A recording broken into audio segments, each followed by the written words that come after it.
I am the Bayern Professor and welcome to the Bayern Briefing, the show where I talk about all the important Bayern news of the past few days which I haven't covered in a separate video but is still important. Timestamps will be in the description below for the 3 topics I'm talking about, but these are that Sadio Mané's best friend has been signed by Bayern Munich too. Is this a case of nepotism? I'll go into it further. Benjamin Pavard has also been very linked with the move to Chelsea, but we have a new update on this and my thoughts on the situation. While Julian Nagelsmann, Bayern coach, was only ranked as the 10th best coach in German football, and I'll say my take on this right now. So in terms of the Sadio Mané situation, Desiree Segbe, who's Sadio Mané's best friend, has signed a 2-year contract for FC Bayern and will play for the second team. And we've seen that Segbe has also accompanied Mané when he was at Liverpool. I think he was living at him when Mané was at Liverpool at times, and they've been very close. They were connected right when Mané was in his youth days, I think even in Senegal when he was in the youth academy, and they've been best friends ever since. Mané has described him as something of a rock, something of a pillar, which is crucial for his life. And therefore, from this perspective, this move makes sense. Mané's friend is with him in Munich. It should ease his transition to the city. He should have a better social life. He should have a better environment, and he should be well supported by his friends and family. And this person is clearly one of his best friends, one of the most important people in Mané's life who helps elevate Mané's football. But what I don't like about this is that Bayern Munich's second team is a team for the youngsters. It's a team for Bayern Munich youth players to have a progression to the first team, to progress, to learn football. And this older Desiree, who's never going to be a Bayern player, quite frankly, will be taking away minutes from these Bayern Munich players. While he also shows that to these Bayern Munich players, it's not about the talent, it's not about your hard work, it's not about your general skill, but it's just about your connections, who you know. And I don't like this because it's not showing that Bayern Munich are basing the second team or basing any of their teams really based on skill, but maybe there are other factors in this. And I think I would have preferred if Mané really thought this guy was so important, maybe Mané could have just brought him over anyway as a accompaniment. I mean, I get that it's fair that he can play for the Bayern Munich team, but from this perspective, I'm not sure about this. I'm not sure it's setting the right example to the youth players, but it is what it is. I guess he may help out the youth team. The youth team do need to get promoted back to the 3rd division. Otherwise, those youth players are wasting opportunities and wasting their talent playing in the mediocre Regionalliga, the mediocre 4th division of German football. So if the player can get back as we desire, or as we desire, so to speak, then it would be good. Now, on to Benjamin Pavard. Benjamin Pavard has decided to stay at Bayern Munich according to the latest news from the French outlet, very reputable outlet called L'Equipe, and Pavard is also French, of course. He's not L'Equipe, he's French. But this means that it's quite likely that this news is true. It's quite likely that Pavard, or one of Pavard's aides, one of Pavard's inner circle, has leaked this news to L'Equipe.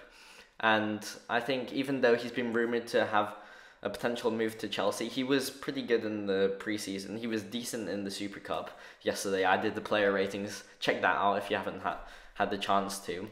But Pavard, I've always considered him as a good bench player. He's not good enough to be a striker at right back or centre back, but he's the depth for those positions. If we say Mazraoui got injured and we wanted to play a back 4, who do we play there? I guess Stanisic maybe, but Pavard is the logical option. So selling him would remove our second depth in right back. While also, if we play a 3 at the back system, we have Upamecano, Lucas Hernandez, De Ligt. There's no other depth for that. Nianzu's error prone, at least Pavard is somewhat decent. So I think Pavard would also be first centre back depth in the 3 at the back formation. And that's not to say 2 centre backs could be injured, so he could even be the depth in a 4 centre back formation. But simply put, I think Pavard's a winner. He's won the sextuple with us. He's won the World Cup, and I think it would be valuable to keep him on. It's not worth transferring him away for 20 million when he's a very valuable squad player and he can still play a big role. We saw in the treble season, we were all devastated when Pavard was missing that tournament in Lisbon. Fortunately, it turned out okay because he was missing due to injury, but it showed his level that season, and he could get back to this level still.